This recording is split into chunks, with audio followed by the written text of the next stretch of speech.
cielo. Poderoso Dios y Padre Celestial, en esta hora nos encontramos delante de tu santa y hermosa presencia. En esta hora, mi Dios, vamos a exponer tu palabra, pidiéndote que sea palabra tuya, no de hombre, que sea cayendo en terreno fértil, mi Dios, produciendo los cambios que tú quieres en la vida, que la misma no vuelva a ti vacía y haga lo que fue enviada a hacer para tu gloria, para tu honra, oh Dios. En el nombre de Jesús. Amén. En el nombre de Jesús. Amén. Amén. Así que vamos a Mateo capítulo 14. Vamos a leer los versículos del 22 al 33 y dice así la poderosa palabra del Señor. Enseguida Jesús hizo a sus discípulos entrar en la barca e ir delante de él a la otra ribera. Entre tanto que él despedida a la multitud, subió al monte a orar aparte. Y cuando llegó la noche, estaba allí solo. Y ya la barca estaba en medio del mar, azotada por las olas, porque el viento era contrario. Mas a la cuarta vigilia de la noche, Jesús vino a ellos andando sobre el mar. Y los discípulos, viéndole andar sobre el mar, se turbaron, diciendo: ¡un fantasma! Y dieron voces de miedo. Pero enseguida Jesús les habló diciendo: tened ánimo, yo soy, no temáis. Entonces les respondió Pedro y dijo: Señor, si eres tú, manda que yo vaya a ti sobre las aguas. Y él dijo: ven. Y descendiendo Pedro de la barca, andaba sobre las aguas para ir a Jesús. Pero al ver el fuerte viento, tuvo miedo, y comenzando a hundirse, dio voces, diciendo: Señor, sálvame. Al momento Jesús, extendiendo la mano, asió de él y le dijo: hombre de poca fe, ¿por qué dudaste? Y cuando ellos subieron en la barca, se calmó el viento. Entonces los que estaban en la barca vinieron y le adoraron, diciendo: verdaderamente eres el Hijo de Dios. Santo, poderoso Dios. Dele la mano al que está a su lado en esta mañana y dígale el tema: ¿es posible? Es una declaración, no una pregunta. Sí, santo Dios, gracias, Lemuel. Es posible, santo, poderoso Dios. Así que esta palabra que estamos leyendo en esta mañana es sumamente conocida, todos la conocemos, todos la hemos estudiado y entendemos que es una obra milagrosa, amén. Ahora, hay unas enseñanzas que a veces cuando la leemos, a lo mejor a la prisa, superficialmente, o en lo que pasa es el shock de leer que Jesús caminó sobre las aguas y que Pedro también caminó, vas a poder encontrar unas enseñanzas que el Señor quiso enseñarnos a través de estos acontecimientos. Porque cuando nos pasa algo en nuestra vida, la razón no es porque el Señor no tenía nada que hacer, sino que quiere darnos lecciones a través de lo que vivimos.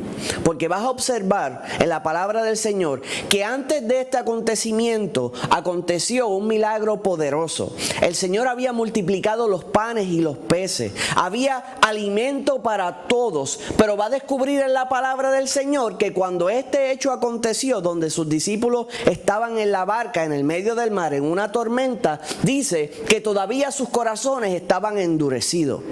Me explico, y esta es la introducción. Habían vivido una experiencia de abundancia sin precedente. El Señor había multiplicado los panes y los peces donde no había, el Señor hizo que hubiera. Y no tan solo que hubiera, sino que sobreabundara. Pero aunque el Señor había hecho todo esto, aún los corazones de sus discípulos, no de las personas que lo seguían, de sus discípulos, nos enseña la palabra del Señor que aún sus corazones estaban endurecidos. Y así está escrito en la palabra del Señor. Y no fue hasta el momento de ser quebrantados y amenazados en medio de las aguas, en un lugar donde podían perecer, que no se comenzó a ablandar ese corazón. A veces estamos pidiendo un milagro para cambiar y lo que necesitamos es un buen cantazo. ¿Quién vive? A veces la abundancia no ayuda para quitar que tu corazón esté endurecido. A veces Dios tiene que apretar tuerca para que tu corazón se ablande y sea tierno. Amén. Amén. Ahora, cuando entramos en la palabra, dice, enseguida Jesús hizo a sus discípulos entrar en la barca e ir delante de él a la otra ribera. Entre tanto que él se despedía de la multitud.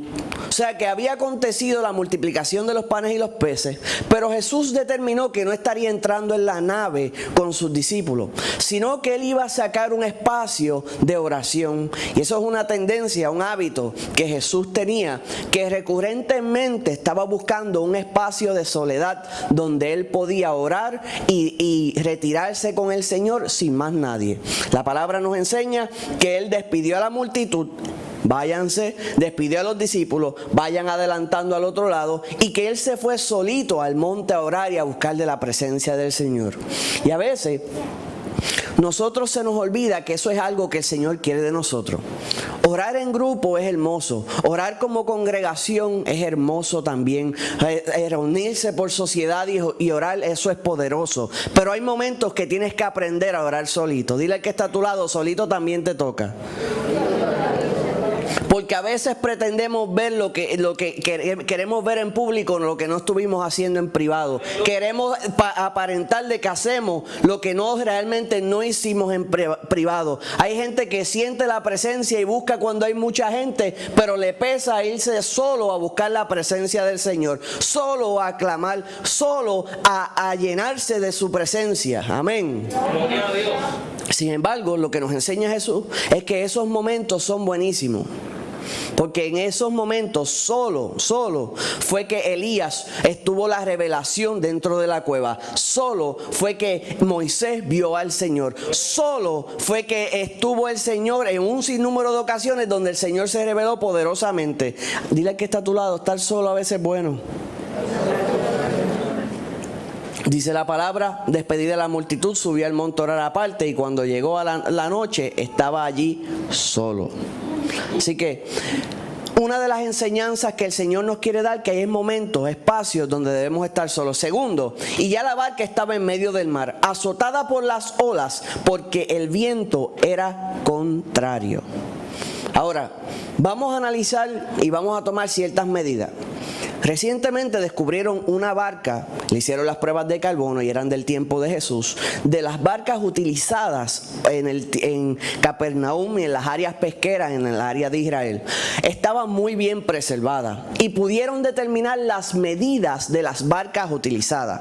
Listo, si quiere anotar, anote. El largo de las embarcaciones de pesca era de 7 pies y medio, el ancho de 4.3 pies y la profundidad dentro de la nave 3.3 pies de profundidad. O sea que estamos hablando 4.3 de ancho, 7.5 de largo y 3.3 pies de profundidad. Si busca en Google puede buscar la embarcación encontrada, la están preservando y todo lo demás, pero ahí tiene una idea de lo que sería la medida de esa embarcación. Lo otro que sabemos es que remaban con ella. Podrían tener una pequeña vela, pero en esa ocasión el viento era contrario. Por ende no podían levantar esa pequeña vela. Tendrían que utilizar los remos para navegar. La otra información valiosa que nos da la palabra del Señor la encontramos en Marcos 6. Dice que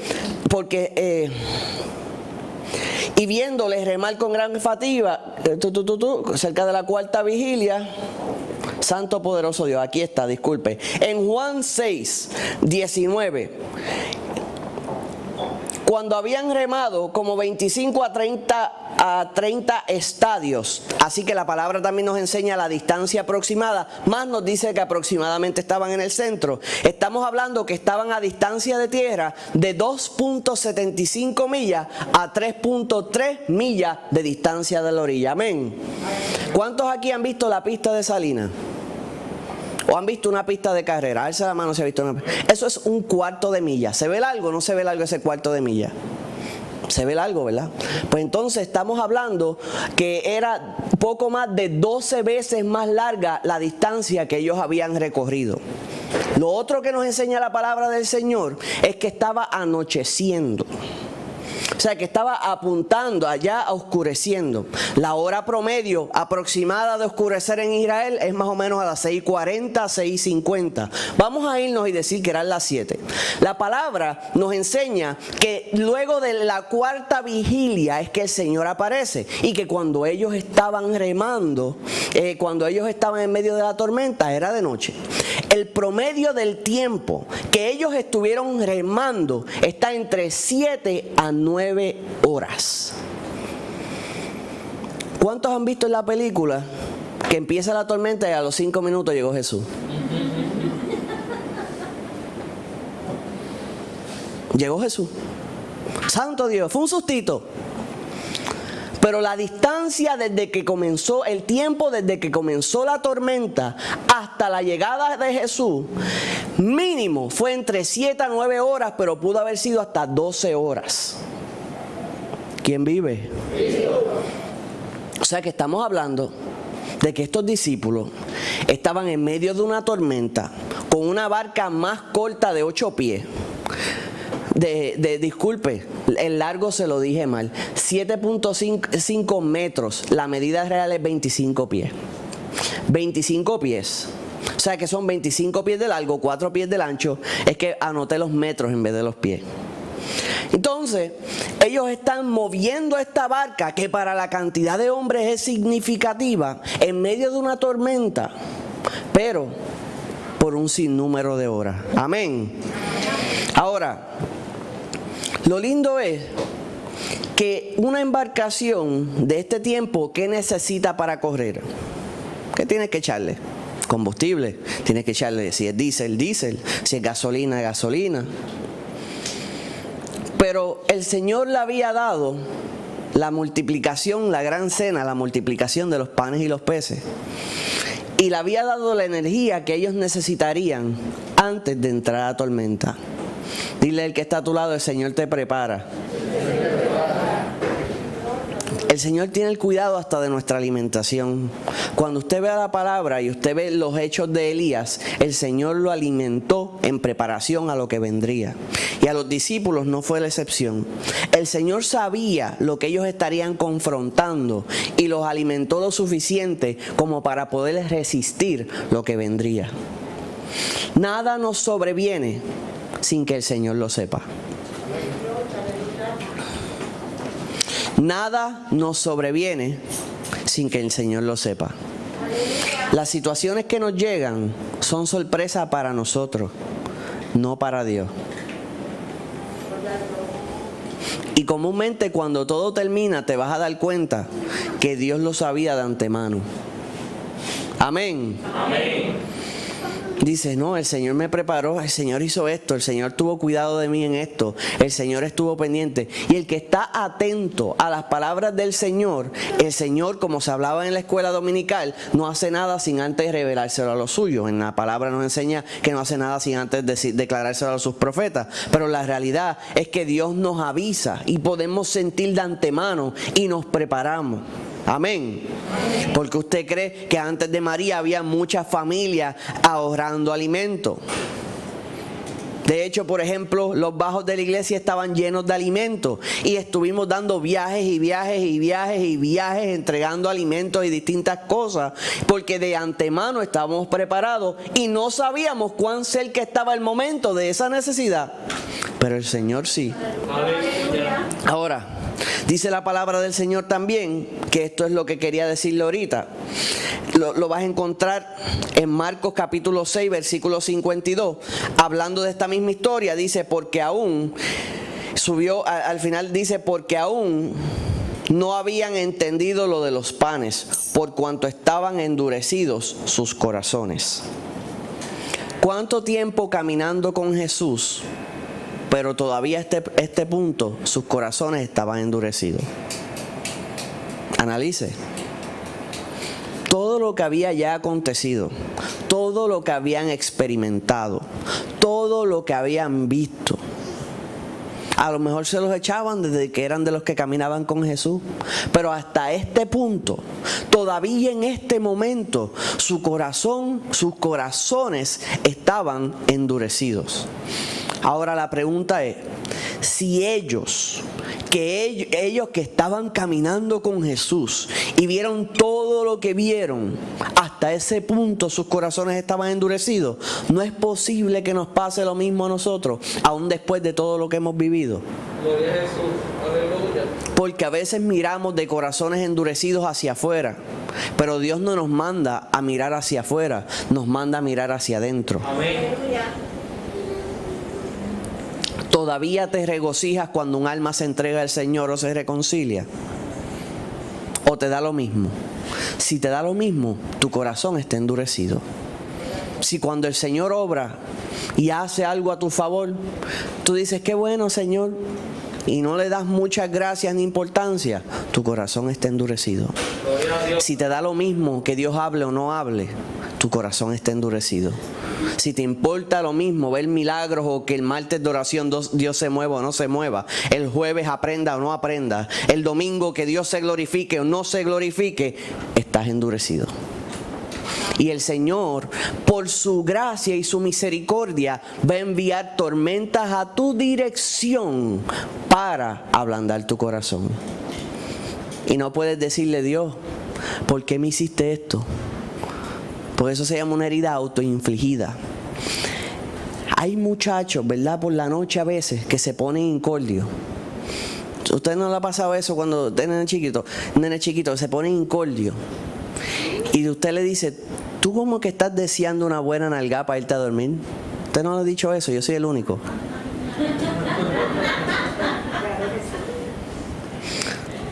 Tú lo que necesitas es un buen cantacito para que te vayas a dormir ya. Que estás como incordio. Y a veces el Señor tiene que darnos ese buen cantacito cuando estamos incordios. Y es simple y sencillamente para hacer nuestro corazón tierno. Amén. Amén. Me están mirando como carnú. Y yo como embustero al que dijo que no. Santo. Ahora, dice la palabra. Y la barca estaba en medio del mar, azotada por las olas porque el viento era contrario. Sabemos de nuevo que la distancia era entre 2.75 y 3.3 millas. Y el viento era contrario a donde iban. O sea que la intención de ellos era ir en una dirección, pero el viento, las circunstancias le eran contrarias. Y hay ocasiones bien hermosas en nuestra vida donde el viento es favorable. Y es agradable cuando quieres ir en una dirección y todo te empuja a alcanzarlo. Pero hay momentos que el Señor quiere que vayas en una dirección, pero no van a estar las cosas a tu favor, sino que todos los vientos van a ser contrarios. Y usted va a analizar y va a hacer una de dos cosas. O va a pensar que Dios se equivocó, o va a ser obediente a Dios independientemente a los vientos contrarios. Hay gente que dice, no, el Señor se equivocó conmigo. El Señor pensó, pero yo veo que no, yo veo que esto no conviene. Y el Señor hablándote de hace tiempo que eso es lo que tienes que hacer, que eso es lo que hay que hacer, que eso es lo que hay que moverse, que es difícil, pero tienes que persistir. Y la gente empieza, no, pero es que yo no veo, es que yo quiero señales, es que yo quiero que el Señor haga esto, es que yo quiero que el Señor haga lo otro. Y el Señor lo que quiere es enseñarte a no quitarte. Y el que está a tu lado, no te quites. Hay veces que cuando estás haciendo la voluntad de Dios, todo va a ir a tu favor. Pero las mejores veces, todo va a ir en tu contra. Las recompensas más grandes, las cosas no van a ser favorables. No van a ser favorables. Pero la palabra nos enseña que si sigues haciendo el bien y no te quita, en mis propias palabras le digo, si no te quita y persistes en hacer el bien, para que lo entienda bien, vas a cegar, vas a ver los frutos. Dile al que está a tu lado, Dios quiere de ti estabilidad. El 99.99% de la población es inestable, es insegura y es de doble ánimo. Pero el Señor está buscando utilizar gente que no cambia de ánimo en el sentido de su trabajo, en el sentido de lo que tiene que hacer o de lo que fue llamado a hacer. Porque hay gente que quiere, por ejemplo, que el Señor los utilice. Y dice, tengo sueños grandes para mi vida. Veo esto y quiero lograr esto y quiero lograr aquello. Pero cuando le dicen cuánto es la factura,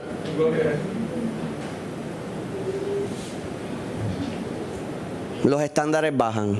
No, yo no necesito tanto. Yo quiero jugar tan bien como Jordan. Cuando le dicen, pues el entrenamiento son de 16 a 18 horas diarios, los 7 días a la semana. Tal día es esto, tal día es esto, tal día es esto. La alimentación es estrictamente esto. Las horas que te quedan, tantas son para dormir, las otras son para estudiar. Y cuando empiezan a pasarle la factura, yo juego como después que entra el NBA estoy bien. Yo quiero predicar, yo quiero ser ministro, yo quiero ser misionero, yo quiero hacer esta cosa y la otra. Le dicen, pues esta es la oración, esta es la lectura, esto es lo que quieres estudiar. Yo con salvarme estoy conforme. Después que ella está allí, a la que la factura entra, los estándares bajan. Con entrar estoy bien. ¿Es cierto o no es cierto? Ahora, dice, la barca estaba en medio del mar azotada por las olas porque el viento era contrario. Mas a la cuarta vigilia de la noche Jesús vino a ellos andando sobre el mar. Ya establecimos posiblemente entre 7, 9, 12 horas remando. Sin embargo, usted analice. Las olas eran formadas por el viento, obviamente. El viento está empujando la embarcación por el aire, pero las corrientes de agua están empujando la embarcación por el agua. Y ellos están haciendo resistencia con unos trapitos de remo.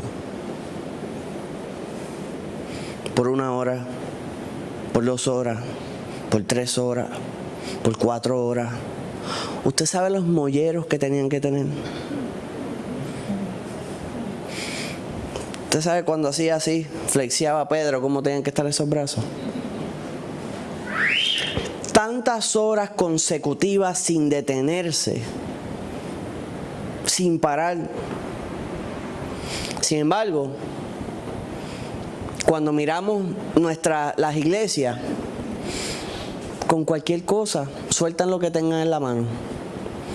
Llegan a ser los discípulos de este tiempo. La voluntad de Dios es que nos ahoguemos.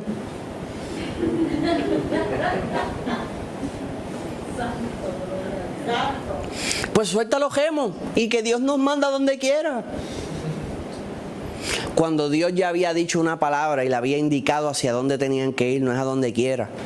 Es a donde te mandó, independientemente de las dificultades, independientemente del dolor, independientemente de las circunstancias, independientemente de que las cosas parezcan que están en tu contra. Cuando tú estás siguiendo la voluntad de Dios y la orden fue cruzar al otro lado o hacer la orden que Dios te estableció, no puedes enfocarte en circunstancias. Tienes que apoyarte meramente en la palabra dada.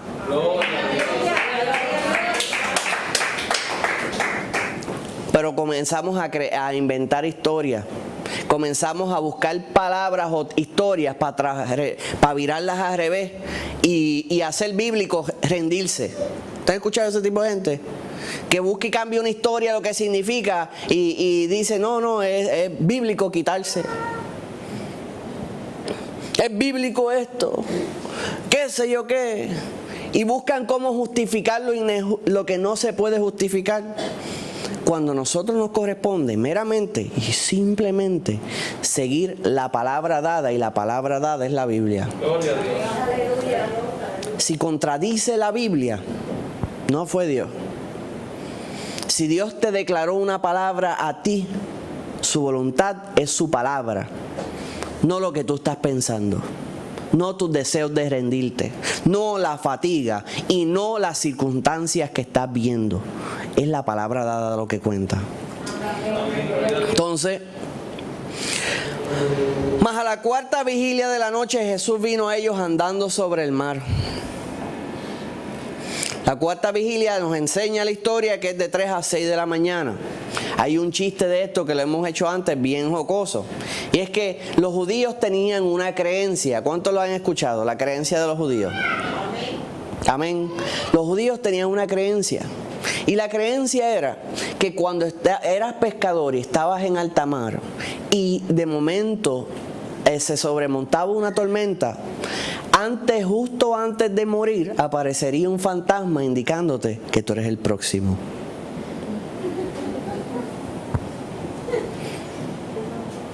¿Cómo usted se sentiría? Es cierto, por ahí viene ya. Van 7, van 9, van 12 horas.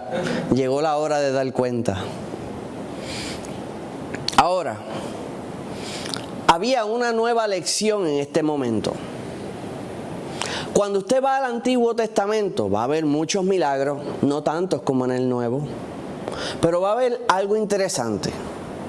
Y es que el Señor nos demostró su poder abriendo el agua. Nos enseña en su palabra que cuando tenía que escapar el pueblo, abrió el mar Rojo.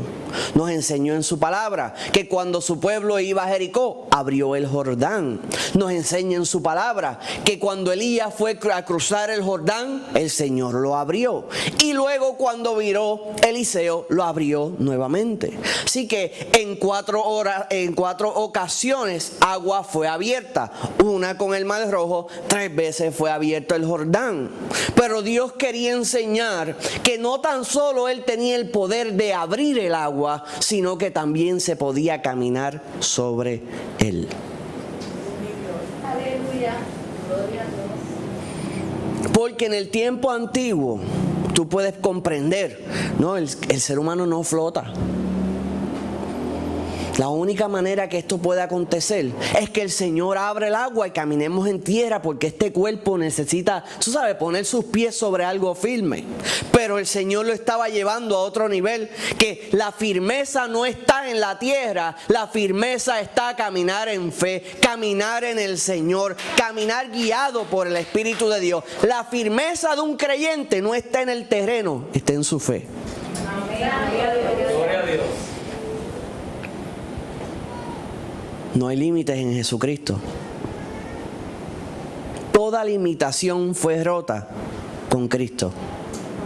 Una virgen dio a luz, limitación rota. Convirtió las aguas en vino. Fue rota otra limitación. Las sanidades, los milagros.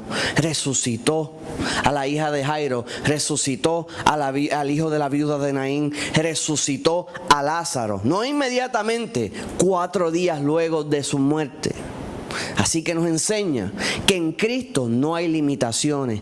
Todo se puede en Cristo que nos fortalece.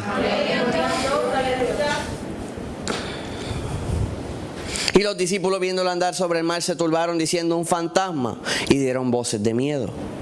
No comprendían el milagro nuevo que se estaba haciendo. Pero enseguida Jesús les habló diciendo: tened ánimo, yo soy, no temáis. No hay palabras más que calmen más un corazón que escuchar las palabras del Maestro. Alguien que ha estado en medio de una tormenta y piensa que llegó su final, y de momento escucha esa voz, identifica rápidamente que el Señor se presentó. ¿Quién vive? Cristo. ¿Alguien ha vivido eso antes? No hay amén. ¿Alguien ha vivido eso antes? Amén. Donde has estado en un lugar, en un momento, un tiempo, un espacio donde parecía que todo el mundo colapsaba, y en medio de esa sacudida, en medio de esos golpes, escucha las palabras dulces de Jesús diciéndote: tranquilo, tranquila, vamos a cruzar al otro lado. Amén. Y las 12, 9 o 7 horas remando desaparecen. Eres renovado instantáneamente solo por escuchar sus palabras. Toda toda fuerza es restaurada solo por escuchar su voz. Amén. Entonces le respondió Pedro y dijo: Señor, si eres tú, manda que yo vaya a ti sobre las aguas. Están todos los demás. Sin embargo, Pedro es el único que automáticamente lo ve, le dice: si eres tú, entonces que yo también camine sobre las aguas. Entonces que yo también pueda ir a donde ti. Sin embargo, la palabra manda, simple y sencillamente es ordena. Número 1, ¿ordena a quién?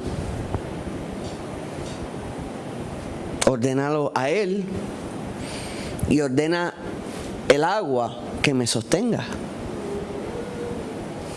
¿Quién vive? ¿Y por qué el agua obedecía a Jesús?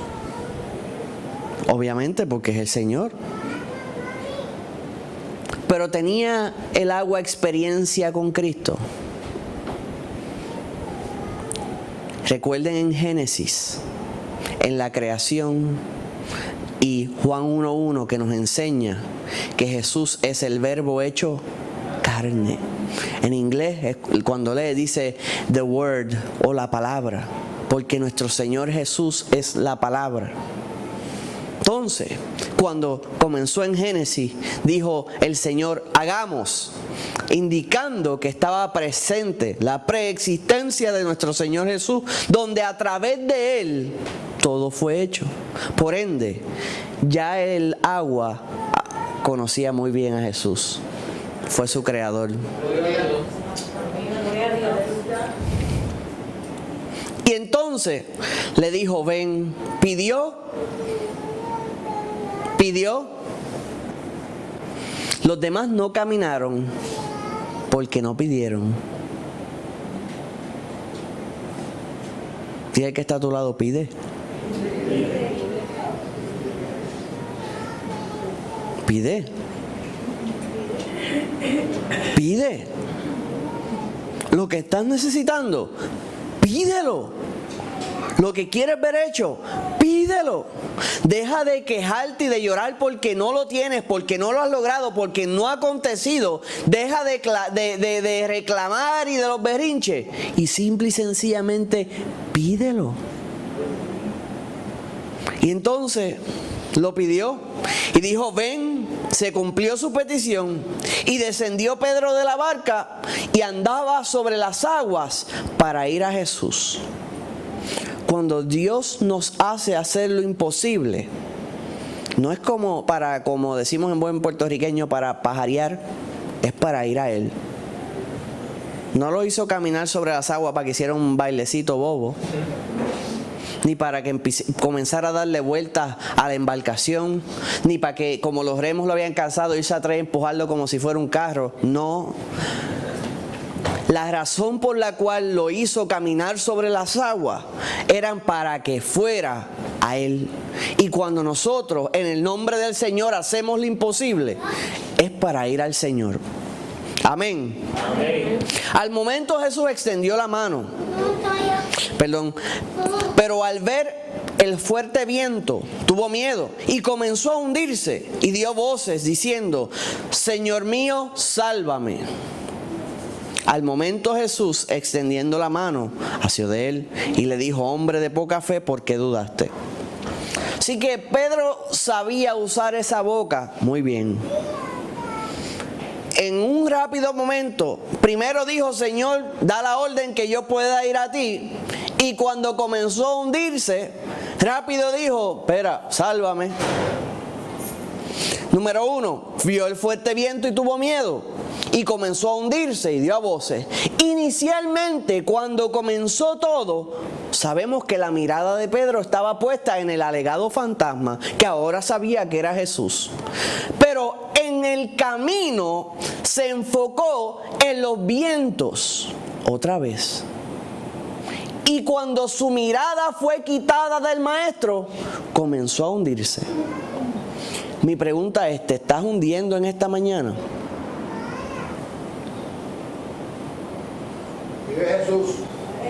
Cuando comienza el lunes, comienzas a hundirte. Y el martes el agua te llega a las rodillas. Y el miércoles a la cintura. Y el agua sigue subiendo. Y cuando llega domingo, ya lo que te queda es un chispito de nariz por fuera. Cuando eso acontece es que nuestra mirada fue quitada del Maestro.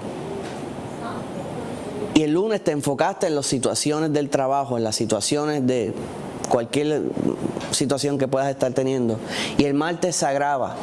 Pero te invito en esta mañana a tener tu mirada puesta en el Maestro. Que mañana esté puesta en el Maestro. Que el martes esté puesta en el Maestro. Que el miércoles esté puesta en el Maestro. Que el jueves esté puesta en el Maestro. Y así hasta el domingo. Y continuamente camines mirando al Maestro. Y no los ataques, no las enfermedades, no las situaciones, no la escasez, no los temores, no las noticias. Mejor mira la palabra de Dios y mira al Maestro. Al momento Jesús, extendiendo la mano hacia de él y le dijo: hombre de poca fe, ¿por qué dudaste? Usted escucha como los jóvenes dicen: en serio. ¿Usted escucha esa expresión? En serio. Todos los demás bambalanes ni se bajaron del barco. Y está regañando al único que se atrevió. ¿Por qué? Porque el que está cogiendo el regañito y el que le están diciendo de poca fe, que fue el más atrevido. Porque si usted piensa, si este es de poca fe, aquellos son de ninguna fe. Porque ni tan siquiera se bajaron, pero este se atrevió a bajarse, pero dudando se comenzó a hundir y el Señor los regaña. Yo, por más gracioso que sea, es una mascarita. Le dice: hombre de poca fe, ¿por qué dudaste? ¿Por qué? Porque el Señor, tú vas a dar cuenta al Señor por tus habilidades, no por las de otros. Porque las capacidades de ellos no lo permitían bajarse de esa embarcación. Pero el Señor sabía que Pedro podía dar más. A veces te pones a mirar y a compararte con el que está detrás de ti. ¿Pero por qué yo, Señor? ¿Por qué me regañas a mí si yo me atreví a caminar? Sí, pero no hiciste todo lo que podías hacer. Yo los conozco a ellos y te conozco a ti. Tú dabas más.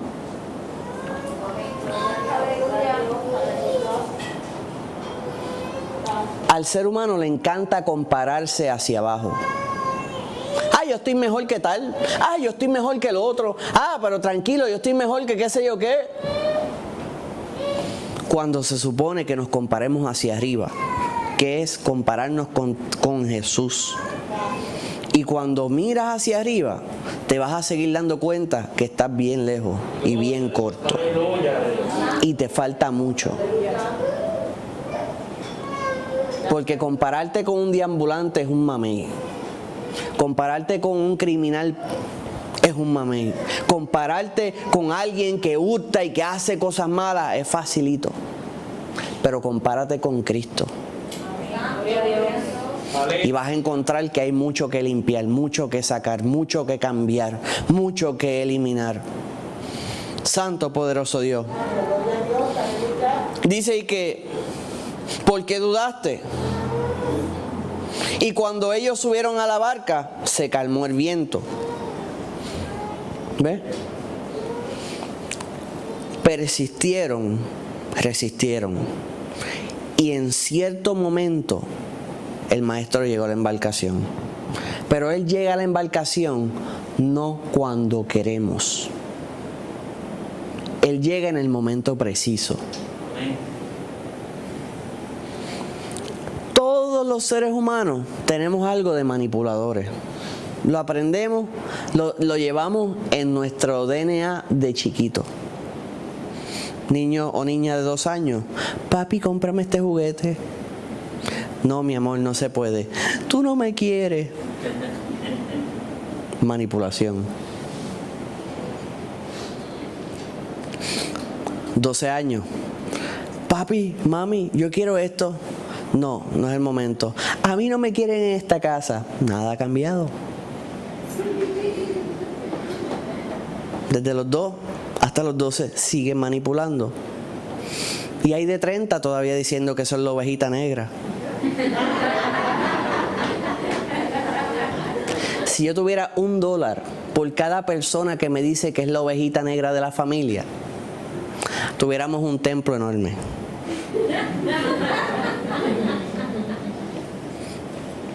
Vivimos todos acomplejados, indicando que esto, que lo otro, que aquello. El mundo está en nuestra contra. Vivimos desgraciadamente y siguen con un sinnúmero de películas. Amado, santo poderoso Dios. Sin embargo, es triste cuando tomamos esa manipulación y tratamos de aplicársela a un Dios que conoce todas las cosas. Señor, si tú no me das ese carro, tú no me quieres. Señor, si tú no me das ese trabajo, de verdad, pues yo tuve fe, pero tú no lo hiciste. Señor, si tú qué sé yo qué, si haces lo otro. Y el juego de la manipulación que le hacemos a nuestros padres cuando niños, queremos jugárselo al Señor. Pero sabes que el Señor no juega de esa manera. Porque cuando alguien se pone en esa, ¿tú sabes qué el Señor hace con esa vasija? La espachaja y la hace de nuevo. Gloria a ti, Señor. Va a sentir como los dedos del alfarero se entiejan por las costillas y tuerce. Dice, no estás listo para lo que estás pidiendo, hay que romperte y hacerte de nuevo. Y en esta mañana el Señor estaba rompiendo ese grupo de hombres y los estaba haciendo de nuevo. Porque como leímos en la palabra, habían visto muchas cosas, pero hasta este punto todavía su corazón estaba endurecido. ¿Y puede el Señor delegar su poderío en personas con corazones duros? No. Porque la palabra establece misericordia quiero y no sacrificio. Porque la palabra nos enseña que la descripción de Dios es el amor. Y que el mundo cadece amor. Prende las noticias y todos los acontecimientos que usted va a ver fueron por falta de amor. Políticos que hurtan porque no aman. Padres que hacen daño a sus hijos o a otras personas no aman. Los asesinatos nos enseñan que no había amor ahí. El hurto nos enseña que no había amor ahí. Y todo lo que vemos negativo es falta de amor.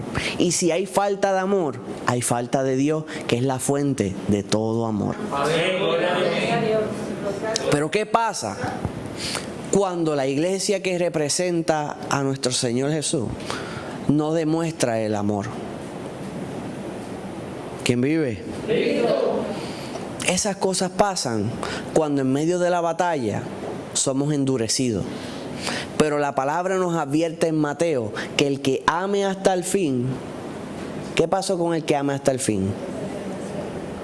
Duro. Si es el que ama hasta el fin el que es salvo, ¿qué pasa con el que no ama?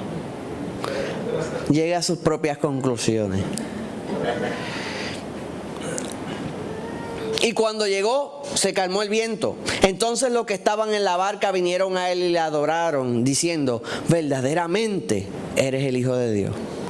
Cuando el proceso culmina, y cuando el proceso es doloroso, y cuando el proceso nos sacó las lágrimas, y cuando el proceso nos hizo pensar que todo había culminado, y al final de momento Cristo entra, cambia todas las cosas y de manera milagrosa nos da la victoria, comenzamos a alabar a Dios. Comenzamos a dar gracias por lo que el Señor hizo. ¿Sabes por qué? Porque si el Señor te permite vencer sin una entrada poderosa de Él, te las vas a echar tú y no le vas a dar la gloria a Dios.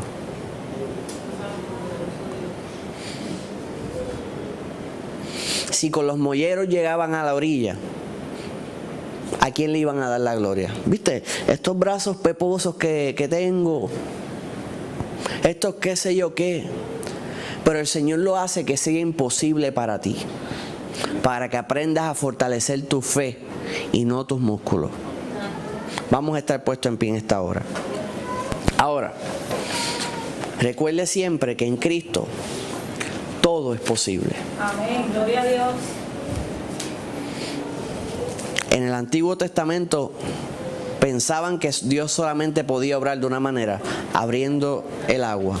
Pero en el Nuevo nos enseña que Él obra por encima, o abre o caminas por encima, pero Él lo hace. Poderoso Dios y Padre Celestial, en esta hora